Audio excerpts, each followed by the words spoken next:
गुरुग्राम के कासन गांव के पास सेक्टर 8 में पुलिस और बदमाशों के बीच हुई मुठभेड़ में 2 बदमाश चढ़े पुलिस के हत्थे। सेक्टर 31 सीईओ और बदमाशों के बीच सुबह करीब 5:30 बजे हुई मुठभेड़। कासन गांव में दिवाली की रात एक परिवार पर गोली चलाने के आरोप में फरार चल रहे अमित और भोलू नाम के शूटर और पुलिस के बीच हुई मुठभेड़। दिवाली की रात एक ही परिवार के 4 लोगों को इन्हीं बदमाशों की गैंग ने उतारा था मौत के घाट। कुछ बदमाशों को पुलिस पहले ही कर चुकी है गिरफ्तार और कुछ अभी भी चल रहे हैं फरार। पुलिस ने इन पर 25,000 का इनाम भी रखा था। पकड़े गए शूटर के ऊपर 21 से भी ज्यादा दर्ज हैं आपराधिक मामले। मुठभेड़ के दौरान बदमाश शूटर अमित के पैर में गोली लग गई। घायल बदमाश को दिल्ली के सफदरजंग अस्पताल में रेफर किया गया है। क्या है पूरा मामला बता दीजिए।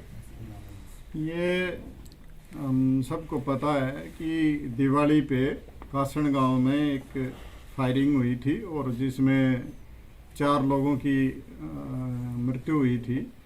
उस इन्वेस्टिगेशन को ध्यान में रखते हुए उसमें कुछ अपराधी पहले पकड़े गए थे और बाकियों को पकड़ने के लिए हमारी क्राइम टीमें लगातार काम कर रही थी। तो क्राइम टीम सेक्टर 31 के इंचार्ज इंस्पेक्टर आनंद को ये सूचना मिली थी कि उसमें शामिल 2 लोग आज मानेसर में, वहाँ मानेसर से जो लांबी की तरफ, बांस लांबी की तरफ रास्ता जाता है, उस पे मोटरसाइकिल पे वहाँ से गुजरेंगे, जिसके संबंध में उन्होंने अपनी टीम तैयार करके उनको प्रॉपर हिदायत दे के और वहाँ पे नाकाबंदी की गई।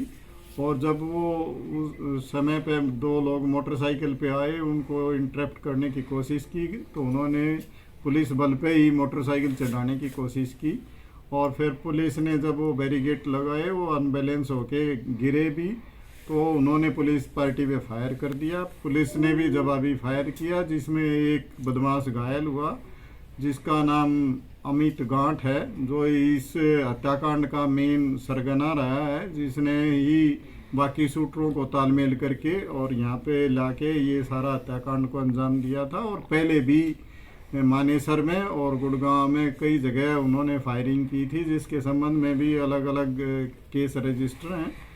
इसकी विशेष पहचान ये थी, पहले भी जो वीडियो आए थे, कि ये दोनों हाथों से एक साथ फायर करता है।